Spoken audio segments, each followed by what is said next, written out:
Listen, I had somebody the other day make a comment on one of my videos, one of my Baccarat videos, and their comment was basically, how do you travel all over? Because last year I was traveling a lot to different casinos around the world, not just domestically in the United States, but around the world.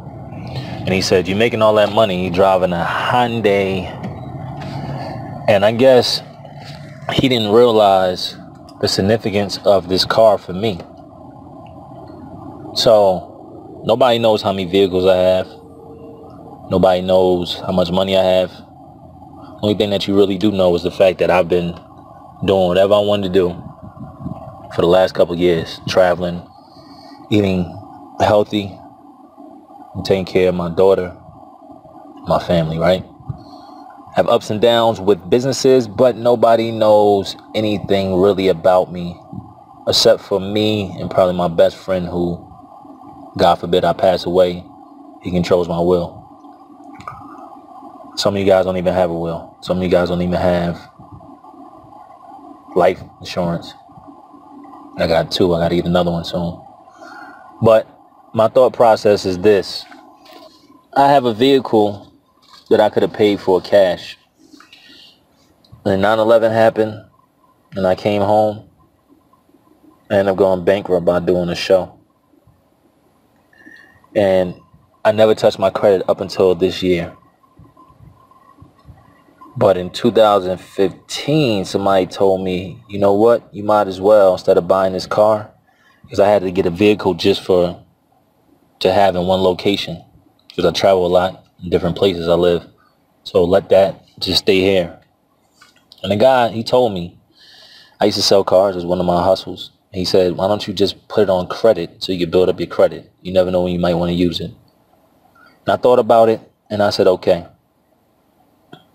And the crazy thing is, me just saying okay and not trying to show off or deal with the false perception and worrying about whoever might think of anything. I just did it.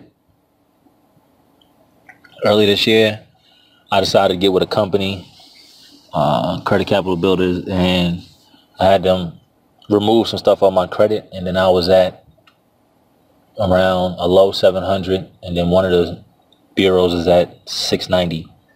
And that's because everything fell off my credit from years ago. But the one thing that remained was the car, the Hyundai. So that vehicle has allowed me to, instead of what I usually do, spend cash all the time, leverage.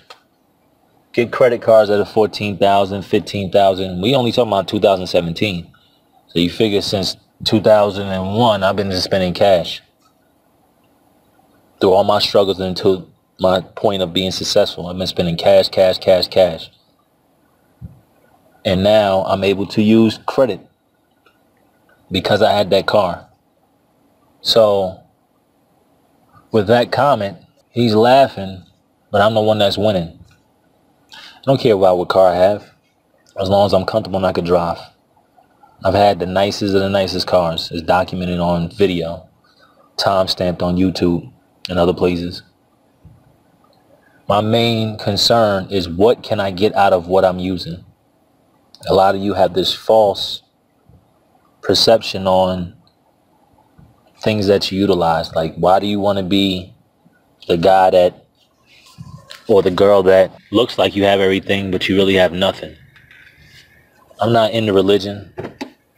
I know Christmas, from the standpoint of a business, is just all about making money in the fourth quarter. So I don't get into all that. I mean, granted, my daughter and her family and my family wants to do all that stuff, but it was up to me, and it is up to me as far as how I treat her.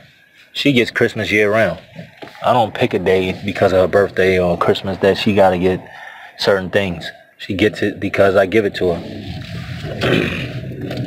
But, you know, we have this thing where you need to do Christmas and you got to celebrate and spend all this money. But I hate when I see a lot of people end up broke after Christmas because they felt like if they didn't get their kids this new toy or just be involved with the whole celebration that they're failing their kids, when really they're failing their kids because they're broke after, when they could have used all that funds and used that time to actually put themselves in business and sell some things for those holidays and then buy whatever and have a business, be an entrepreneur. The false realities of all the stuff out here in the United States, they want you to be bamboozled. You know, when I was on the street selling drugs, and I did start at 13,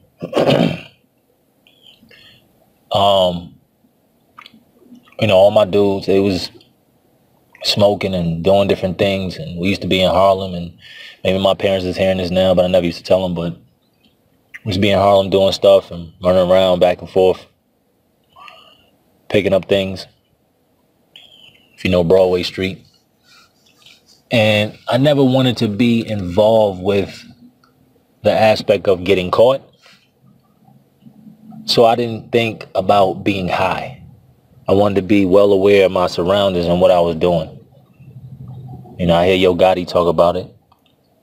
As far as him growing up, he don't drink now and stuff like that. And I'm a vegan, but I do drink here and there. But I'm not a social drinker, I guess you would call it, because I might have a drink every 9 months. Maybe some smoke every 2 years, 3 years, 5 years. Just not really into it like that. But we used to just do what we do.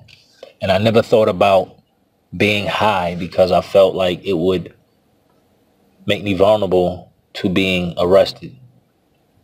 And so what I noticed with the false perceptions and the false realities of everybody, the media is putting this stuff out for you guys to feel like you need to do X, Y, and Z to get here, but really doing X, Y, and Z to get nothing.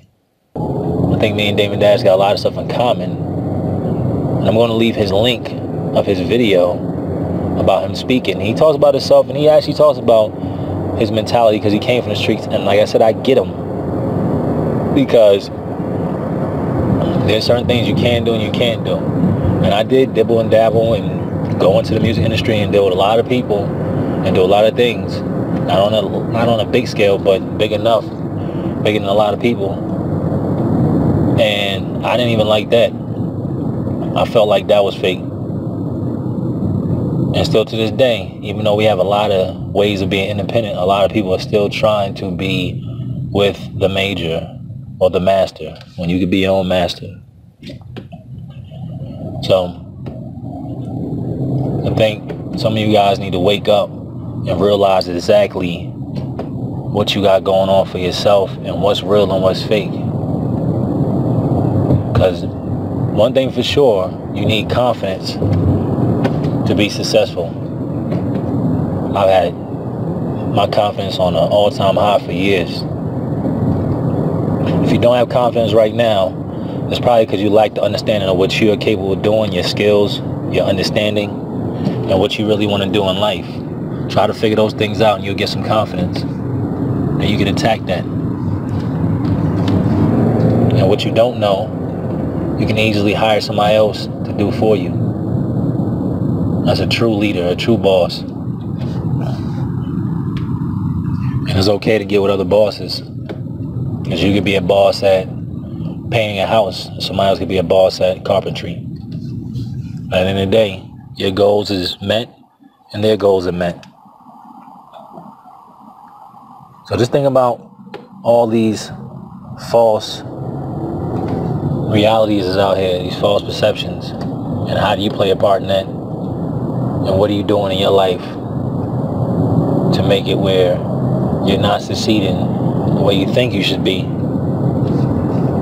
And what are you participating in that's holding you back? You figure those things out, you'll be a better person. But remember, never count another man's pocket.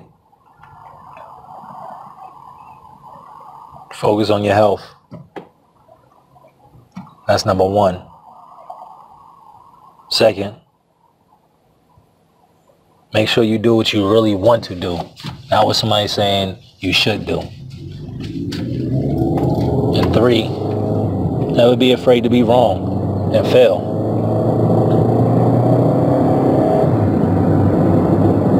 Nothing is built overnight, but if you do it, you'll be alright.